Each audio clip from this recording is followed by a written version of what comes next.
Get ready for a floral delight. The Back Mountain Bloomers Garden Tour is June 28th. We have a sneak peek for you that will brighten your day. Julie, this is magnificent. Tell us about this garden you created over here. I have a variety of various different perennials in here. Right now we're looking at geranium in the front that is blooming. I like to put the lower growing plants in front. They do, and it makes for a beautiful mass planting. And I like that particular ground cover because you don't get as many weeds in it as you do with the dianthus. Yes. You know, it's a real challenge to be weeding the grass out of the dianthus. That's a real challenge.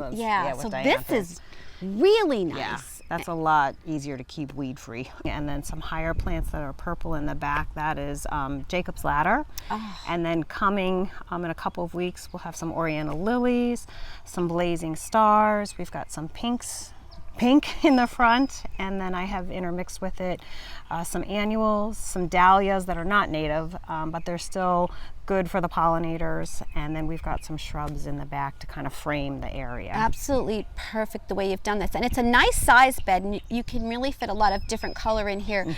Julie, I noticed that you use stone a lot, which looks super. Thank you, thank you. It really makes the edges of the beds pop. And I have to give credit to a neighbor that I met when we first moved here 20 some years ago, and she gave me the idea to add stones. And I tried it in this bed and I really loved it, so then over time I added it to all the other beds. But it became a real challenge to mow and weed whack around them, so over time I started to add this layer of mulch in front of it. So it really, that makes it even pop even more. Julie, speaking of stones, I see this beautiful stone path that you've created here. I love rocks. My background is in geology, and I had to incorporate a lot of rocks into my garden, so I built this sidewalk in the front of our house and then a couple of other sidewalks around the property as well, and then all my rock borders.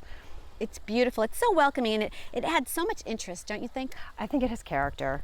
I wanted something different. You know, everybody has concrete sidewalks or pavers, so I wanted to go the more natural look. So I love it. Well, I love how you have the stone swooping here in this magnificent bed. Let's talk about it. Our peonies are in full bloom. Actually, they're getting close to the end, but I have these mass plantings of mostly wine-colored peonies, and then lupins.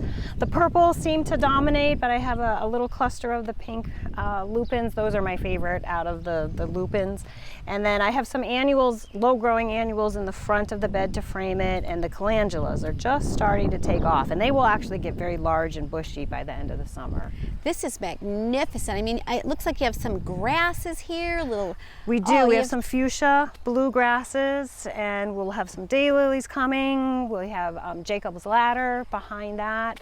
I love the trees too. What type of tree is that? The red one is a smoke bush. That is so beautiful. And it gets a light puffy. It's just starting to bloom now. Yeah, and I like the red, how it pops against, you know, the massive green. I do too. You really planned this really nicely. Well, Julie, I love this. You took advantage of full sun. I love it. We're so fortunate to have full sun. I can have a vegetable garden, which I've had for years, and I used to garden in rows, you know, the more traditional way, and then I learned from my aunt to garden in raised bed areas, and it really does make it a lot easier for weeding and getting around. And I try not to walk on the soil where I'm planting the vegetables, because that compacts the soil over time, and it's really helped, I think, with the productivity. Julie, your yard is absolutely beautiful. Your gardens are spectacular, and I know everyone is going to be so excited to see them and to enjoy this. Thank you so much for having us. Oh, well, thank you so much for coming. I'm excited to share it with everyone that's coming. Terrific. It's going to be a wonderful event. Awesome. When we come back, we'll have more from the Back Mountain Bloomers Garden Tour.